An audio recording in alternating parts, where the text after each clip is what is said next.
The sun hung low over the Arizona border town of Dry Creek, burning the world into a blistered haze. Heat shimmered above the dirt street like restless spirits, and the air tasted of dust, iron, and desperation. Folks said the West built people tough, but the West also broke them, and today it was trying its damnedest to break Eliza Grant. She stood on a rough wooden platform in the center of town. Wrists bound in front of her, chin lifted in pure defiance despite the bruise blooming across her cheek. Her once white blouse was streaked with sand and sweat.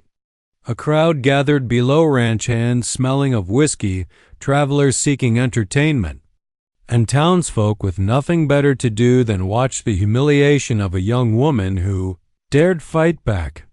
The sheriff stood beside her, sweating through his vest.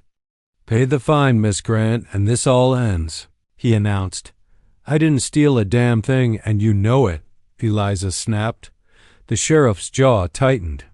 Everyone knew she'd been framed by Carl Denson, a ranch foreman with a reputation thicker than his skull. When Eliza refused his uninvited advances at the saloon, he claimed she'd robbed him. He produced a pouch of coins as evidence, coins he had likely stolen from his own ranch hands. And the sheriff, whose pockets Carl conveniently lined during election season, accepted every word of it. Eliza's fine was a sum no working woman could afford. So the sheriff came up with a solution Dry Creek had used far too often: auction her labor to the highest bidder until her debt was paid. Legal way to disguise an injustice. Eliza scanned the crowd, fury simmering. She would not cry. She would not beg. She would not give Carl or any other man here the satisfaction of seeing fear. Carl Denson himself leaned against a post with a smug grin, ready to buy her. She'd rather choke on desert dust than work for him. "Let's start the bidding." The sheriff barked, lifting his hat to wipe sweat from his forehead. Before Carl could open his mouth, movement stirred at the edge of the crowd. The townspeople parted like water around a rock as a tall figure stepped forward. He wore buckskin leggings, a bone-buttoned shirt, and a necklace of carved shell beads that flashed in the sun. His long black hair was tied back with a strip of leather, and his stride was steady, deliberate, as if the earth itself welcomed him with every step. An Apache warrior.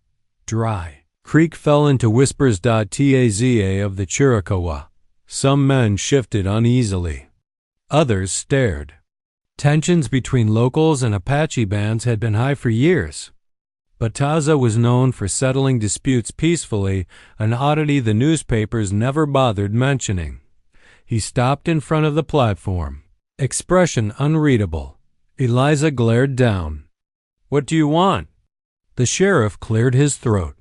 "You here to bid or to—" Taza lifted a small leather pouch and handed it over. "I will cover the woman's fine." Gasps spread through the crowd. Carl stepped forward.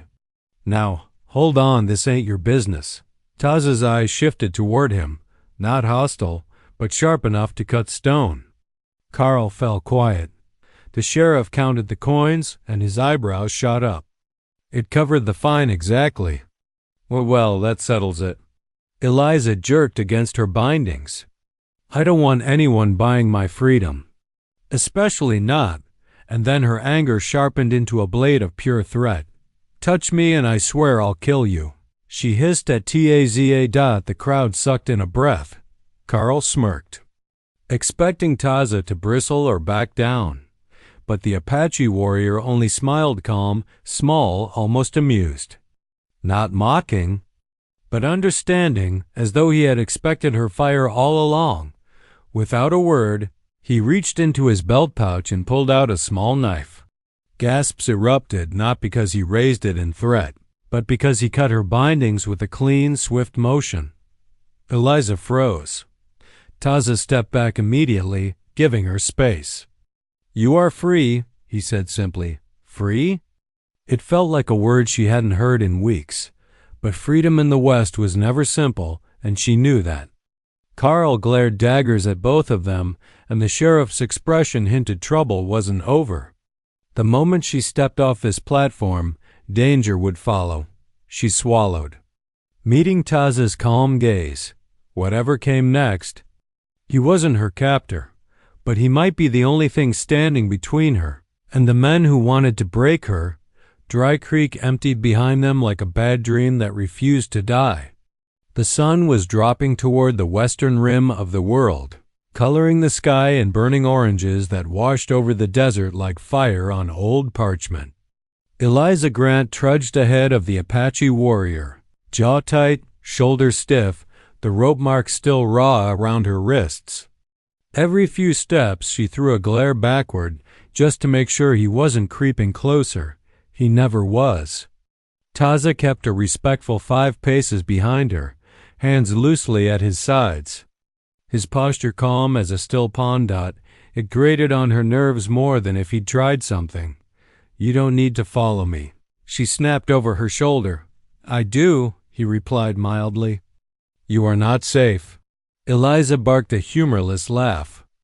"I'm safer without a stranger trailing me like a shadow." Taza didn't argue. He simply kept walking, boots crunching against the burnt red sand.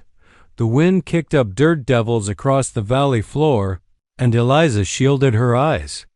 She had no hat, no canteen, no horse snuffing. Her belongings were still locked up in the sheriff's office because Carl Denson had seized them under the charge of property in dispute.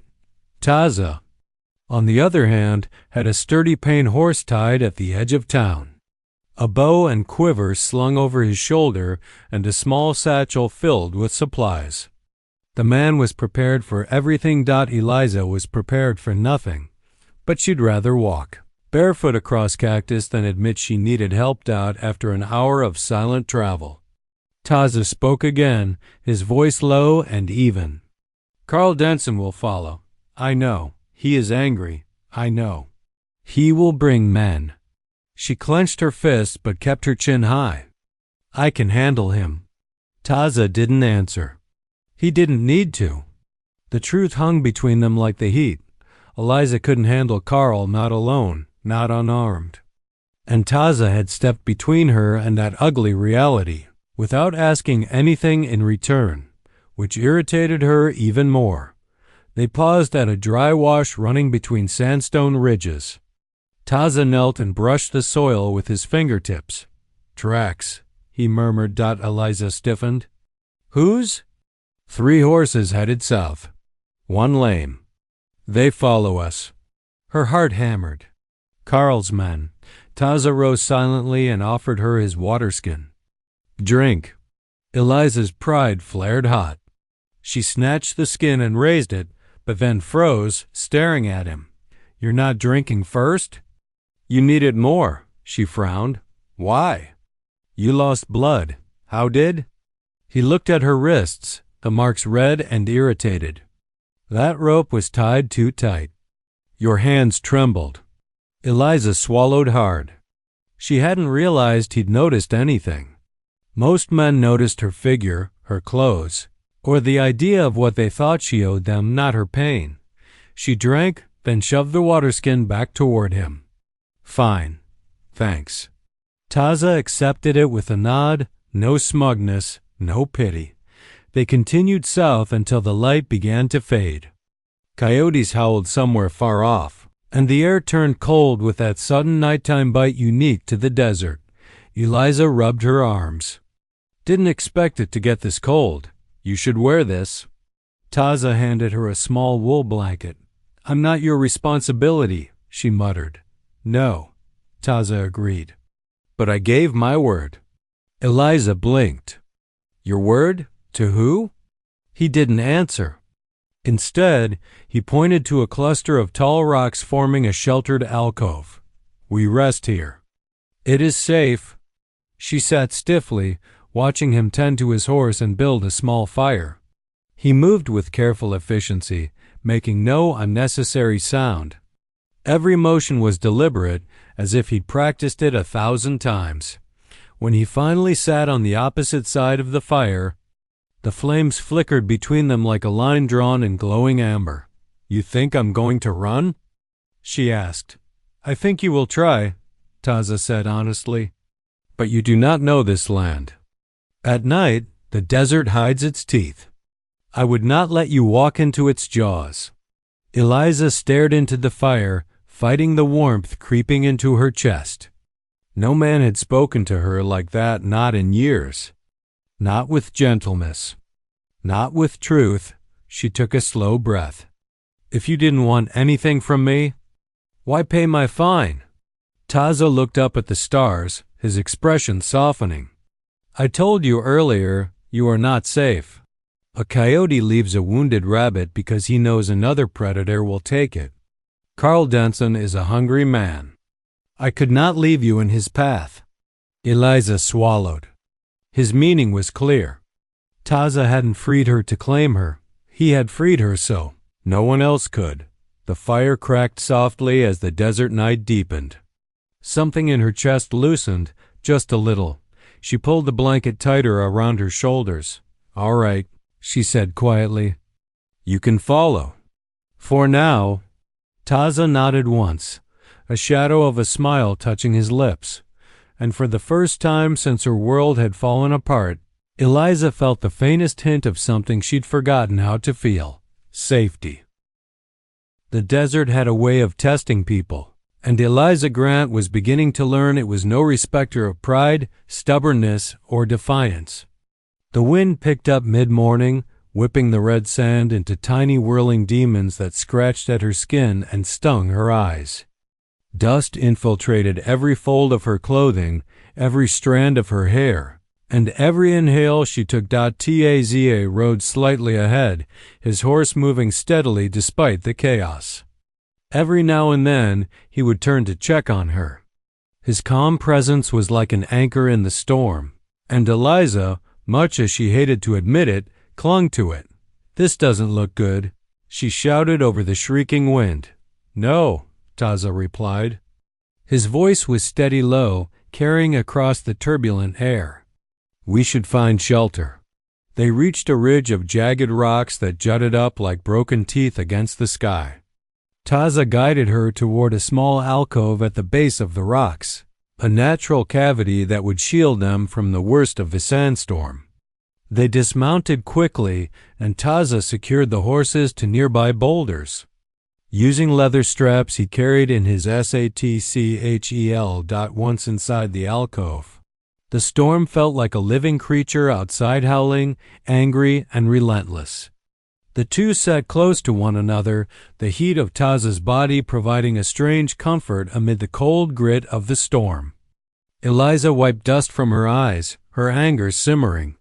She still didn't trust him, not fully. But she couldn't deny the fact that he had saved her once again, and likely would do it again if the desert itself tried to swallow her whole. You could have left me, she muttered, her voice rough from shouting over the wind. I could have, Taza admitted, but I would not. Eliza's fingers tightened around her knees. Why? Why go out of your way for me? You don't even know me. Taza looked at her, his dark eyes steady and unreadable. I do know you, more than you realize. I saw your father's insignia on your saddle. He saved my life when I was a boy. I promised him, if I ever had the chance, I would repay that debt. Eliza blinked. Her heart skipped, a strange warmth blooming beneath the dirt and fear. Her father had been kind, honorable, and brave. She had never imagined that a gesture from years ago could ripple into this moment, placing her life in the hands of a stranger. You knew my father? She whispered. Taza inclined his head. I remember him well. His courage saved my life, and I would not let harm come to you. For a long moment, the storm's roar seemed to fade in the alcove. Eliza's anger cooled, replaced with awe and a reluctant sense of gratitude. She still hated the circumstances, the humiliation, and the uncertainty of her journey.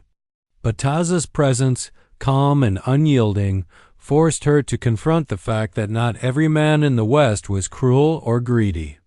Some carried honor quietly, without announcement or expectation. The wind battered the rocks, but inside, a fragile peace settled between them. Taza offered her a water skin, and she accepted it, drinking deeply.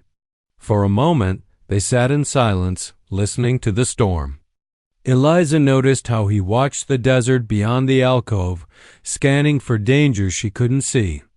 Every motion was deliberate, measured. He was alert, but not anxious. He was ready, but not afraid. "You saved me," she said finally, almost to herself. "No," he corrected. "I saved the promise, but you saved yourself, every step you resisted and fought." Eliza swallowed hard. She didn't know how to respond. She had spent so long surviving alone, relying on no one, that the thought of sharing her journey or trusting someone felt foreign. Yet in the quiet aftermath of the storm's arrival, she understood something vital. Trust was not weakness. It was strength, when given wisely. As the hours passed, the storm eventually subsided, leaving behind a world coated in fine red dust that glinted like crushed rubies in the afternoon sun. The desert seemed calmer now, almost respectful, as if acknowledging their incense.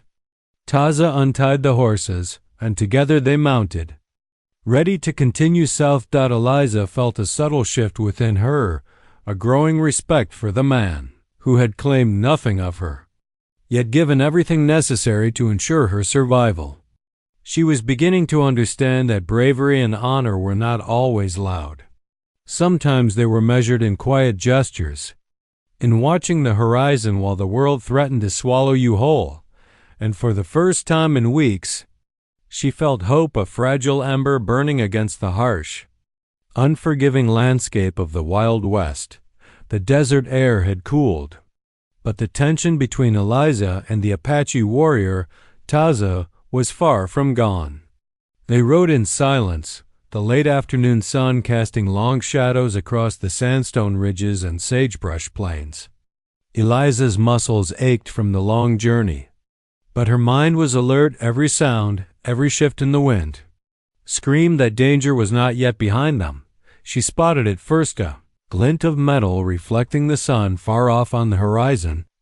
At first, she thought it was mirage or a distant rock, but as they drew closer, she realized with growing dread, Carl Denson and his men were following them. The ranch foreman's persistence was as relentless as the desert itself. "Eliza," Taza said softly, but firmly, "they have found us." Her stomach tightened. "I knew this would happen. He won't rest until he gets what he thinks he owns." Taza's horse slowed, matching hers. He didn't panic. He never did. That calm irritated her at first, but now she could see the purpose behind it. He was calculating, waiting for the right moment to act. "You can help," he said simply. "What? Me?" Her voice was sharp. "I can't fight them off." "No," he corrected. "Not fight. Survive. Listen. Learn. Apply what you have been taught." Eliza's jaw tightened. He meant the survival techniques he had shared over the past days, how to read the desert for hidden dangers, how to mask tracks, how to use the terrain to an advantage. She had thought them simple lessons at the time, but now they were tools of life and death. They dismounted near a shallow wash surrounded by jagged boulders. Taza instructed her to gather small rocks and brush to create false trails to guide the horses away from the obvious paths. Her hands trembled, not from fear, but from a sense of responsibility. For the first time, she wasn't just being saved, she was saving someone else. Carl Denson's men approached, shouting and brandishing clubs and ropes. One swung a lasso carelessly, and Eliza ducked instinctively, hiding behind the rock she had chosen. She remembered Taza's teaching. The desert can protect you if you let it. She guided their horses through narrow passages where the pursuers could not follow, slowed the men with hidden debris, and used the shadows to mask their movements. Taza watched silently, a proud glimmer in his eyes. He didn't need to speak. Eliza's confidence was growing with every step, every calculated decision. She was becoming his equal in this escape, an active participant rather than a passive passenger. After what felt like hours, but was only minutes, they had lost the men. Carl Denson's frustrated screams echoed across the valley, fading as the wind carried them away. Eliza leaned against a rock, gasping. "I did it," she whispered, almost in disbelief. "You did," Taza said. His tone was calm, yet there was an unmistakable pride behind his words. "You used knowledge, not anger. Strength without control can destroy. Knowledge guides strength." Eliza looked at him, the adrenaline fading and leaving a strange warmth in its place. "I thank you. I never thought I could do it." "No one thinks they can," Taza replied. "Not until they have no choice." For the first time, Eliza felt a connection to the land and the man beside her. The desert, which had seemed harsh and unforgiving, now felt like a teacher. She understood that survival wasn't just about brute strength. It was about observation, patience, and applying what you know in the right way. As the sun dipped behind the horizon, painting the sky with streaks of purple and gold, Eliza and Taza mounted their horses once more. The danger had passed for now, but the lessons lingered. She had faced fear head-on, had relied on her mind as much as her body, and had begun to respect Taza not as a savior, but as a teacher, a guide. And perhaps something more. She glanced at him, and for the first time she spoke without anger or defiance. I understand now. You didn't just save me, you gave me the tools to save myself." Taza nodded, a faint smile touching his lips. "That is freedom. True freedom is not being rescued. It is learning to walk through the storm and survive it." Eliza felt a flicker of hope. The desert was still dangerous, the West still harsh, but for the first time, she felt capable, armed with knowledge, and ready to face whatever came next. And in the quiet after the chase, she realized something else. Survival had led to trust, and trust might just lead to something she never thought she'd find in this wild, unforgiving land. The ride from the desert pass into the valley beyond felt like stepping into a different world. The air was cooler, tinged with the scent of pinyon and sagebrush, and the river that wound lazily through the valley glittered like scattered gems under the morning sun. For the first time in days, Eliza Grant felt that the land might not be entirely hostile. Taza guided her along a narrow trail lined with wildflowers and small shrubs. He moved with quiet confidence, every step measured and purposeful, as if he belonged to this land more than the dirt-stained streets of Dry Creek. Eliza, following closely, found herself absorbing everything: the sounds of birds, the way the wind shifted through the canyons, the patterns of tracks that marked every creature that had passed before them. "You are observant," Taza remarked. "Most newcomers only see the surface. They miss the life beneath it." Eliza laughed softly. "I've had to notice. I don't have a choice." They reached a small clearing where a cluster of adobe-like structures nestled under the shelter of rocky cliffs. Smoke curled gently from several chimneys, and children's laughter rang out across the courtyard. Taza's village. As they approached, villagers paused their work and watched. There was curiosity in their eyes, but not fear. Taza nodded respectfully to several elders, who returned his greeting with solemn acknowledgement. Eliza felt the weight of unfamiliar eyes on her, but Taza's presence seemed to shield her. "This is your home," he said simply. "Here, you are safe." Eliza nodded but stayed silent. The weight of unfamiliar customs pressed on her. She didn't want to make a mistake. She didn't know the rules, the unspoken boundaries. Yet she felt an inexplicable pull, a sense that here she might find more than safety. Over the next few days, Eliza began to learn. Taza introduced her to members of the village, each interaction a lesson in patience, respect, and cultural nuance. She helped gather herbs for healing, learning the properties of sage, chamomile, and yerba buena. She watched the elders teach the children, and with Taza's encouragement, she began teaching the younger girls English reading and writing. At first, it was awkward. The children giggled at her accent, the women scrutinized her every move. But gradually, respect grew. She realized that sharing knowledge was reciprocal. She was teaching. But she was also learning humility, observation, and a deep appreciation for a culture that had been misrepresented to her before. Taza never pushed her. He never expected her gratitude. He simply existed beside her, patient, silent when necessary, attentive when needed. His lessons were subtle: how to carry water without spilling, how to read the clouds for coming storms, how to move quietly across rocky terrain. Each day she absorbed more than she realized. One evening, after a long day gathering herbs, Eliza and Taza sat on a cliff overlooking the valley. The sun set in streaks of gold and crimson, reflecting off the river like molten fire. "You've changed," Taza observed quietly. "I have," she admitted. I never thought I could belong anywhere like this." "You belong where you choose," Taza said. "Freedom is not only being safe. It is knowing you are welcome, but not required. You may leave at any time, and still you may return." Eliza looked at him, understanding dawning. This was not just kindness. This was trust. And in trust, there was a power she had never experienced before, the freedom to be herself without fear of harm.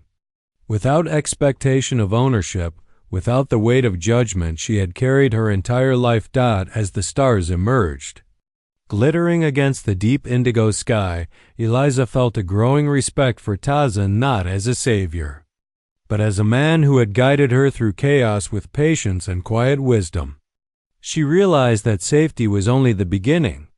Understanding and connection were the real treasures of the West, treasures that could not be stolen or bought, only earned. For the first time since the auction in Dry Creek, Eliza allowed herself to relax. She understood that she was not merely a passenger in her own story, she was an active participant, learning, adapting, and thriving. And as she sat there, shoulder to shoulder with Taza, the subtle warmth of his presence was a reminder that trust could be more valuable than freedom alone. Eliza knew one thing for certain: whatever challenges lay ahead, she would face them not alone, but alongside someone who had earned her respect and, in turn, her gratitude. And perhaps, in time, something more. The first light of dawn stretched across the valley, turning the desert cliffs a soft rose and gold. Birds sang tentatively, heralding a new day, and the river below sparkled like silver in the early sun. For Eliza Grant, this morning felt different. The weight she had carried for weeks, the fear, the uncertainty, the constant threat of violence seemed lighter somehow, replaced by a quiet certainty she had not expected to find in the wild. Unforgiving west. She stood on a ridge overlooking the village, her fingers tracing the rough fabric of her travel cloak. Taza approached silently, as he always did, his presence steady, comforting, and yet commanding in its calmness. He did not speak immediately, letting the morning air fill the space between them. "You've made a place for yourself here," Taza said finally, his voice low and even. "The village respects you. The children look up to you. And you have learned much." Eliza's lips curved into a small, genuine smile. "I never thought I would belong anywhere," she admitted. "But I think I might here. And I've realized something. Freedom is more than walking away from danger. It's choosing where to stay, who to trust, and how to live." Taza nodded, watching her carefully. "And what is your choice, Eliza Grant?" Her heart thumped in her chest. She had traveled a long road with him, not only across the desert, but across fear, anger, and uncertainty. She had resisted him at every turn, threatened him, and yet he had never taken offense. He had guided, taught, and protected her not as a captor, but as a partner in survival. "I could leave," she said softly. "I am free to return to Dry Creek to reclaim my old life. But I don't want to. Not anymore. Not after everything. Not after learning who you are and what this land can teach me." Taza's expression softened. He stepped closer, but still left her space to breathe as he had always done. "Then you stay. Not because you owe me anything, but because you choose to. That is true freedom. That is courage." Eliza's hand trembled slightly as she reached for his. She could feel the warmth of his skin and the steady rhythm of his heartbeat. She began, then paused, recalling every lesson he had taught her, every moment of patience and guidance. "I choose to stay. With you." Taza's lips curved into a faint smile, the first time she had ever seen him show emotion so openly. "Good," he said simply. "I was hoping you would." The village stirred below, the daily work resuming. Children laughed and ran along the river bank. The elders tended to their tasks, nodding to Eliza as she passed. She realized that she had become part of this community, not as an outsider, not as someone rescued, but as a person who belonged, who contributed, who had earned her place. And she understood, with clarity and relief, that her journey had not only been about surviving the West, it had been about learning to trust, to respect, and to embrace knowledge. She had discovered that courage was not the absence of fear, but the willingness to act wisely in spite of it. She had learned that respect was earned through deeds, not demanded through words. And she had realized that true love could never be forced, it could only grow where freedom and trust existed. That evening, as the sun dipped below the horizon and painted the sky with streaks of amber and crimson, Eliza and Taza sat together on a ridge overlooking the valley. The fire flickered between them, casting long shadows that danced across the rocks. "You have changed this land for me," she said quietly, leaning slightly against him. "And you've changed me as well." Taza turned his head, his dark eyes meeting hers. "And you have changed me," he replied. "I have learned patience and the strength of your spirit. I am grateful for that." They shared a moment of silence, watching the stars emerge one by one in the clear desert sky. The harshness of the West was still there, the dangers, the challenges, but it no longer felt insurmountable. Together they had faced storms, pursued by men who sought to harm her, and survived the unforgiving desert. Together they had learned the land and each other. Eliza smiled, resting her hand in his. "Then let's face the future together. No fear, no regrets." Taza nodded, the quiet strength in his eyes unwavering. "Together," he agreed. And so, in the heart of the Arizona desert, beneath the endless sky and the watchful stars, Eliza and Taza began their new life. A life built on mutual respect, trust, love, and the lessons learned from a land that could kill, teach, and ultimately nurture those willing to listen. The West remained wild as it always had been. But for the first time, Eliza felt not fear, but freedom and a sense of belonging that would endure no matter what storms lay ahead. The end.